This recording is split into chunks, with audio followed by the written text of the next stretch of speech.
Mic check, 1, 2, 1, 2. Testing, 1, 2, 3, 4, 5, 6, 7, 8, 9, 10. Mic check, 1, 2, 3, 4, 5, 6, 7, 8, 9, 10. Mic check, 1, 2, 3, 4, 5, 6, 7, 8, 9, 10. Mic check, 1, 2, 3, 4.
Good afternoon.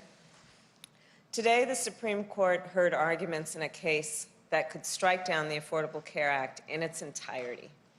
If the Supreme Court agrees with the opponents of the act, their decision could take health care away from 20 million Americans.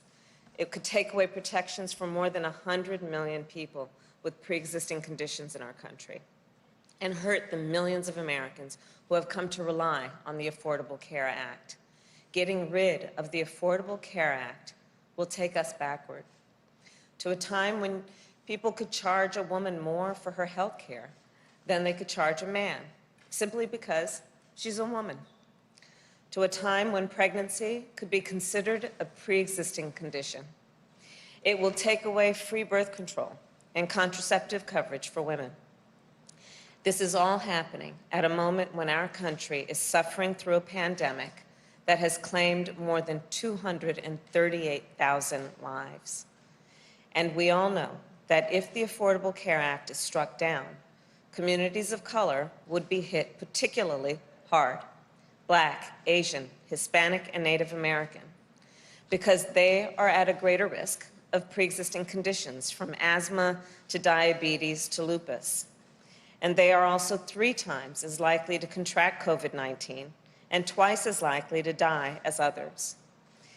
Now, I know we all know that we just had an election in America, an election where health care was very much on the ballot. Our country had a clear choice in this election.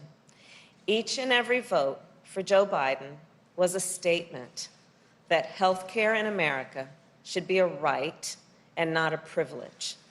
Each and every vote for Joe Biden was a vote to protect and expand the Affordable Care Act, not to tear it away in the midst of a global pandemic. And Joe Biden won the election decisively, with more votes than have ever been cast in American history.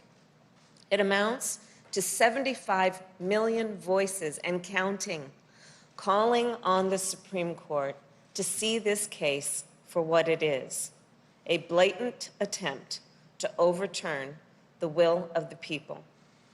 And the President-elect and I cannot let that happen.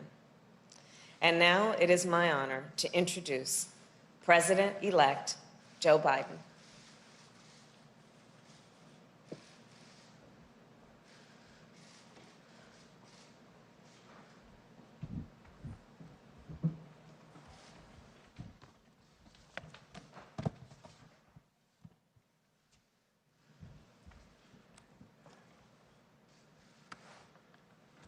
Thank you, Kamala. Good afternoon, everyone.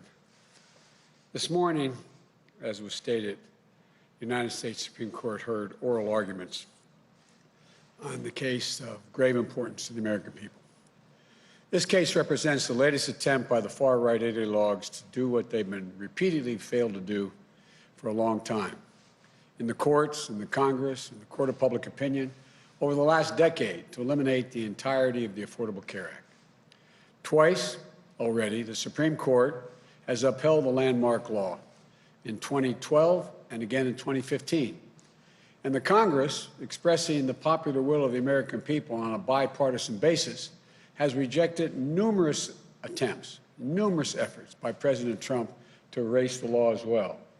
Now, in the middle of a deadly pandemic that has infected more than 10 million Americans, nearly 1 in every 32 Americans, often with devastating consequences to their health.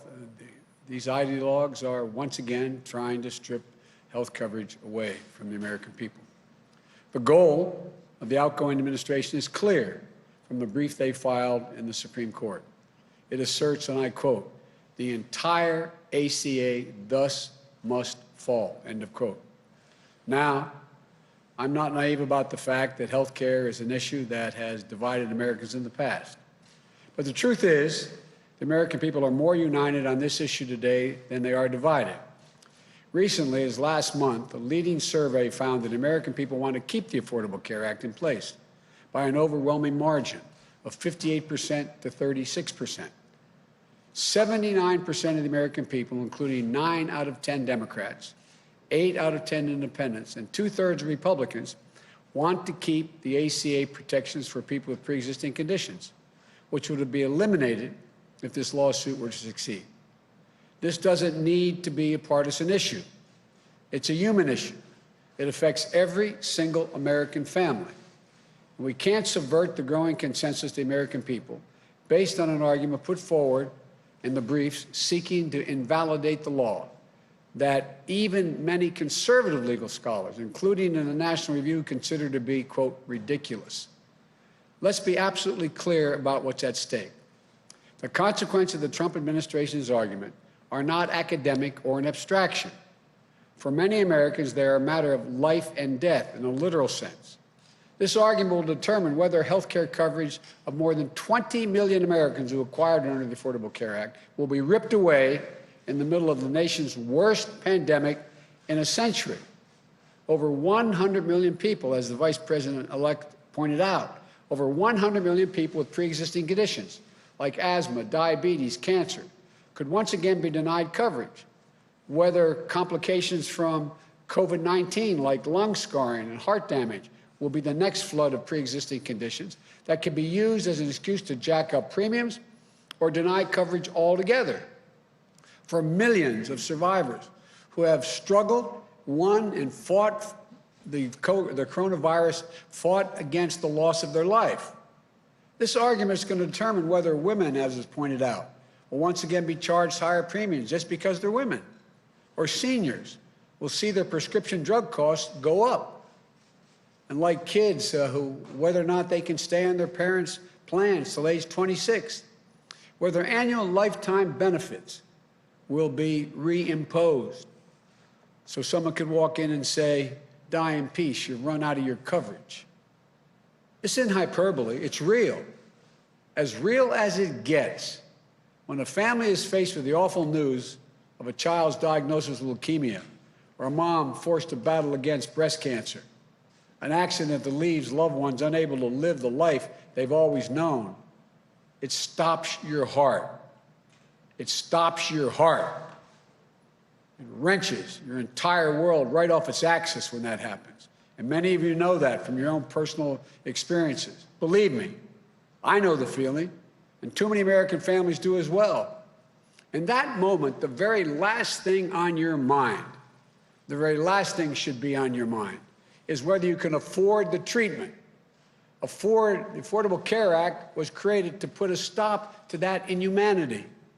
It was created to ensure that families thrust into their worst nightmare of their lives could focus not on money, but on the fight that really matters. Obamacare is a law that every American should be proud of. It's why people with pre-existing conditions are protected in this country. It's a law that delivered vital coverage, as I said before, for 20 million Americans who did not have coverage. It's a law that reduced prescription drug price costs for nearly 12 million seniors. It's a law that saved lives and spared countless families from financial ruin. So this effort to bypass the will of the American people, the verdict of the courts in the past, the judgments of Congress, in my view, is simply cruel and needlessly divisive. Regardless of the outcome of this case, I promise you this, beginning on January 20th, the Vice President-elect Harris and I, we're going to do everything in our power to ease the burden of health care on you and your families. I promise you that. As I said, I will protect your health care like as with my own family. And we've been, unfortunately, significant consumers of health care. That starts by building on the Affordable Care Act, with the dramatic expansion of health care coverage and bold steps to lower health care costs. My transition team will soon be starting its work to flesh out the details so that we can hit the ground running, tackling costs, increasing access, lowering the price of prescription drugs. Families are reeling right now, particularly the reporters in this room and others listening. You've interviewed a lot of these people around the country as you've gone all over the world, all over the country. Enduring illnesses, faced with risky choices, losing their employer plans in droves. Already 10 million have already lost their employer plans. They need a lifeline, and they need it now. They should have to hold their breath. They shouldn't be in that position, waiting to see if the Supreme Court is going to wrench away the peace of mind they've come to now rely on. So we're going to get right to work, I promise you, addressing the issues that families are talking about around their kitchen tables this morning, making sure that they can get in bed tonight with the peace of mind that they deserve, and fulfilling our moral obligation to ensure that here in America, healthcare is a right for all, not a privilege for a few. So come January, we're going to work quickly with the Congress to dramatically ramp up healthcare protections, get Americans universal coverage, lower healthcare costs as soon as humanly possible. That's the promise I make to you. We're going to fight for your family's health coverage the same way we fight for our own family's health coverage. We want every single American to know, if you're sick, if you're struggling, if you're worried about how you're going to get going to get through the day, we will not abandon you. That is a promise. We'll not leave you to face these challenges alone. We're going to get through this. We're going to get through it together. And we're going to build a healthcare system that puts you and your families first, and that every American can be proud of. I want to thank you all for listening. May God bless you. May God keep you safe in this COVID environment, and may God protect our troops. Now I'm told that we're going to have, we're going to take 5 questions or thereabout? Okay. Thank you, Mr. President-elect. During the campaign, you said you were not naive about how difficult it would be to unite the country. It's now 3 days after you were projected as the president-elect. The president himself says he has won this election. His own administration has not moved forward to give you access to what you need to do to begin the work of your transition. Just a few minutes ago, the Secretary of State, when asked if he would cooperate with a smooth transition, he said there will be a smooth transition to a second Trump administration. I wonder if you have a message for the president who may well be watching right now, and how do you expect to be able to work with Republicans when so many have thus far refused to even acknowledge your victory? Well, first of all, we are already beginning the transition. We're well underway. And the ability for the administration in any way by failure to recognize this our win does not change the dynamic at all in what we're able to do. We've announced yesterday, as you know, the health group that we put together today. We're going to be moving along in a consistent manner, putting together our administration, the White House, and reviewing who we're going to pick for the cabinet positions. And nothing's going to stop that. And so I'm confident that the fact that they're not willing to acknowledge we won at this point is not of much consequence in our planning and what we're able to do between now and January 20th. You have a response to Secretary Pompeo, and I also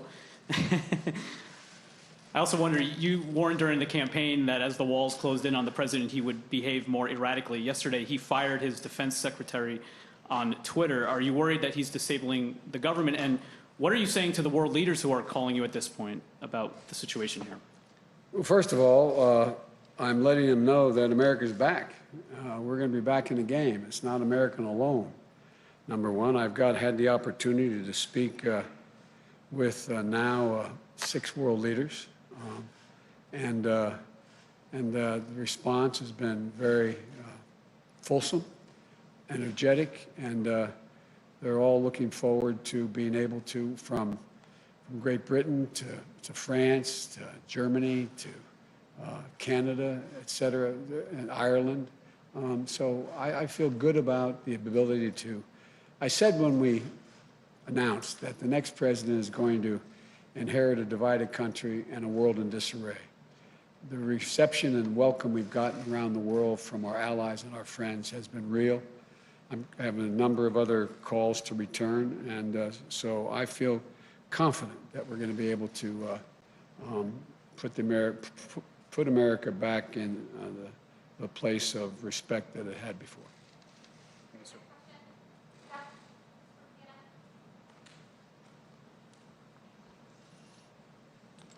Mr. President-elect, Senate Majority Leader Mitch McConnell has suggested today that he may not recognize the outcome of this election until the Electoral College meets next month. Have you spoken to your longtime friend in the Senate, Mr. McConnell, and what do you make of his specific comments over the last 24 hours? I haven't had a chance to speak to Mitch. My expectation is that I will do that in not too distant future. I think that the whole Republican Party has been put in a position, with a few notable exceptions, of being mildly intimidated by the sitting president. But there's only one president at a time. He's president. We're going to have the Electoral College will be making their judgment in December. It'll be announced in early January. But in the meantime, I hope to get a chance to speak to Mitch. If I could follow up, without transition funding, will you be able to go through with a proper transition that's needed? Would you like access to the PDB, and will you authorize legal action, or would that be too divisive, do you believe? We can get through without the funding. We're in a position that we feel very good about. There's nothing that slows up our efforts to put things together. Obviously, the PDB would be useful, but it's not necessary. I'm not the sitting president now. And so we don't see anything that's slowing us down, quite frankly. Thank you.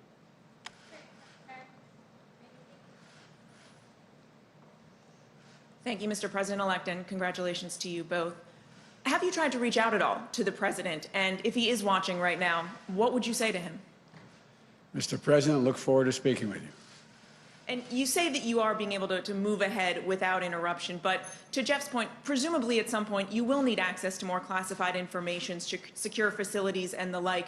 What options are you considering? How will you move ahead if the president continues to refuse to concede?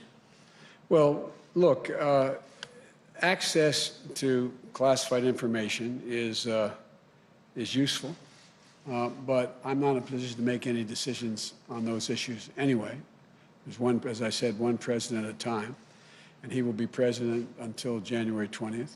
It would be nice to have it, but it's not critical. And we're just going to proceed the way we have. We're going to do exactly what we'd be doing if he had conceded and said we've won, which we have. And so there's nothing really changing. But not ruling out legal action? No, I don't see a need for legal action, quite frankly. I think the legal action is, you're seeing it play out, the actions he's taking. And so far, there is no evidence of any of the assertions made by the President or Secretary of State Pompeo. Secretary of State Pompeo.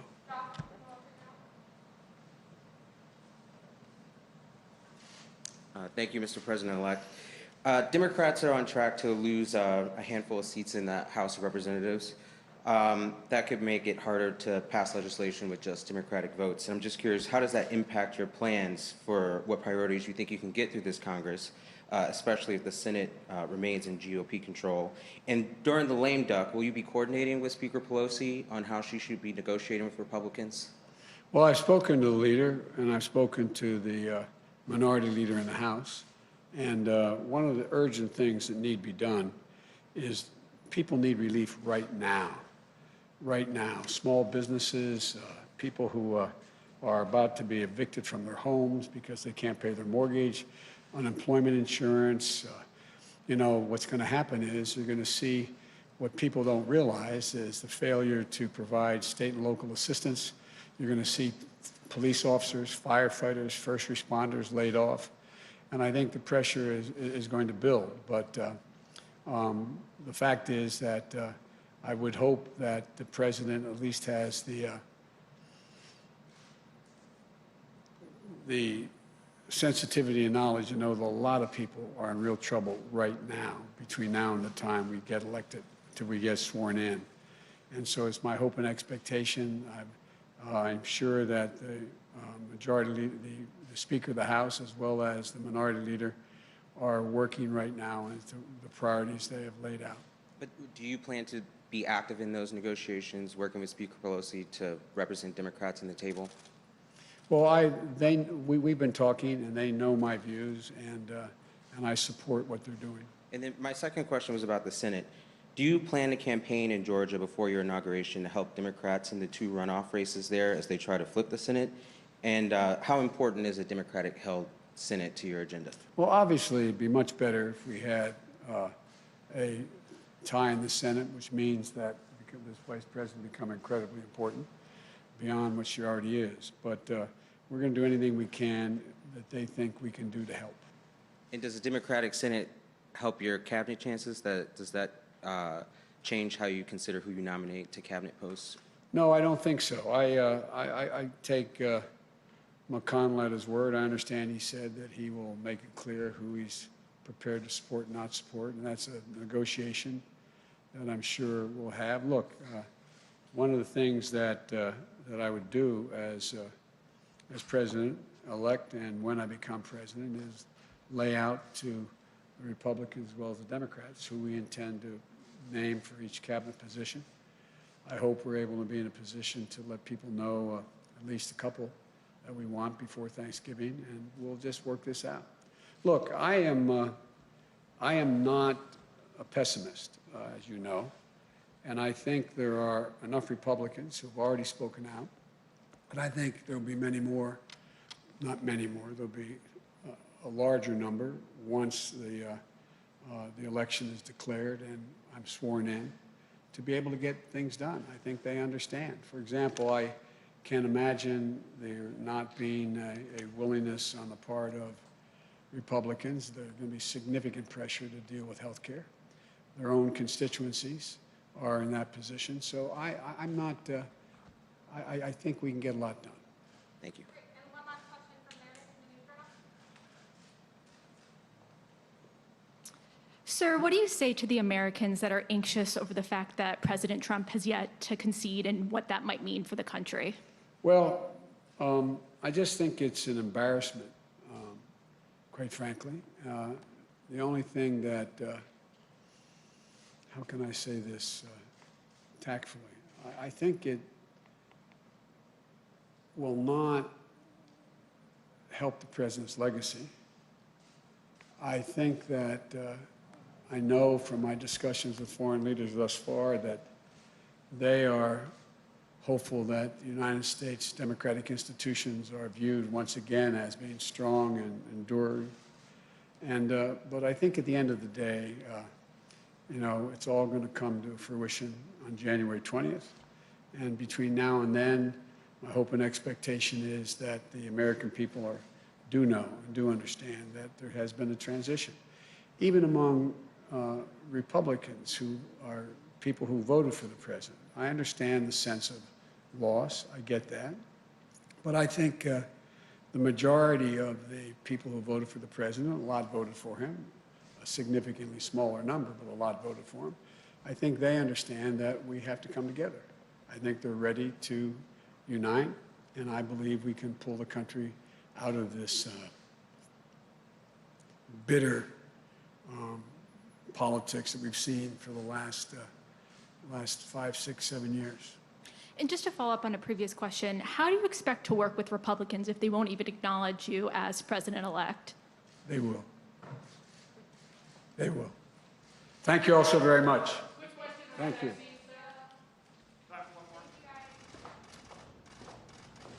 If the FDA fast tracks the Pfizer vaccine, would you take it?